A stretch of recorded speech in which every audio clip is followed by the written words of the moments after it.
j'essaye de faire la part des choses. Je désigne des salauds, je désigne des cons, et de l'autre côté, j'essaye de glorifier mes copains qui étaient des types bien.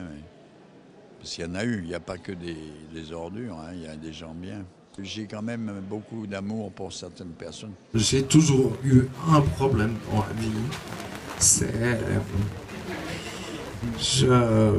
J'ai jamais su que il y avait autant de gens qui pouvaient m'aimer un petit peu.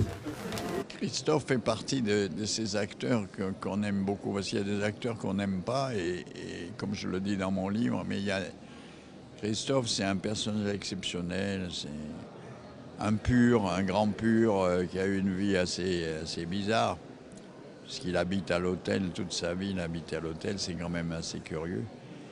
Et il n'a pas de meubles, il vit sur une planète à part. Et aujourd'hui il commence à prendre de la bouteille, il reste toujours un espèce de jeune homme. Christophe, c'est quelqu'un de très sensible, que je connais vraiment depuis qu'il a 18 ans, 19 ans. Le premier mec que j'ai connu quand je suis arrivé à Paris, j'avais 19 ans. Et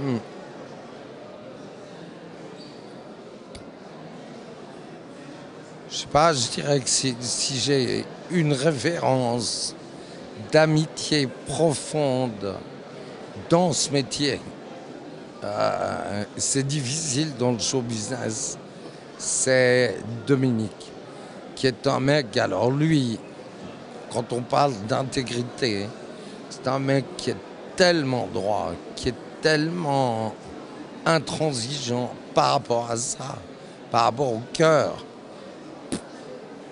Mec d'exception. Mais je peux pas en parler comme je parle des autres. Dominique, c'est un grand frère. C'est quelqu'un qui m'a jamais déçu. Même quand il a eu cette starification démente quand même. Hein. Je pense que, quoi qu'il arrive, on ne fait pas ce métier d'acteur. Mais je fais rien sans émotion. Tout est passionnel. Donc, tout est émotif. Et depuis tout petit.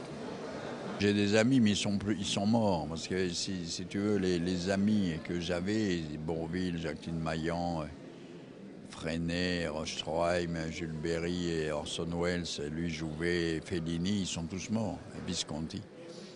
Donc Antonioni, tous les Pasolini, tous ces gens-là sont morts. Donc effectivement, j'ai plus d'amis vivants. Il en reste Oliver Stone, Jean-Paul Belmondo. Voilà, Oliver Stone. Mais on ne le voit pas souvent, Oliver. Il est aux États-Unis. Donc il y a aussi Quentin Tarantino, Woody Allen. Ils sont toujours là, eux. Mais Quentin Tarantino, c'est le parrain de mon cinéma. Donc si tu veux, il reste des gens quand même. Mais c'est des amis, ça. Mais c'est des amis. Il y a Roger Corman aussi. Il reste dans le monde des amis.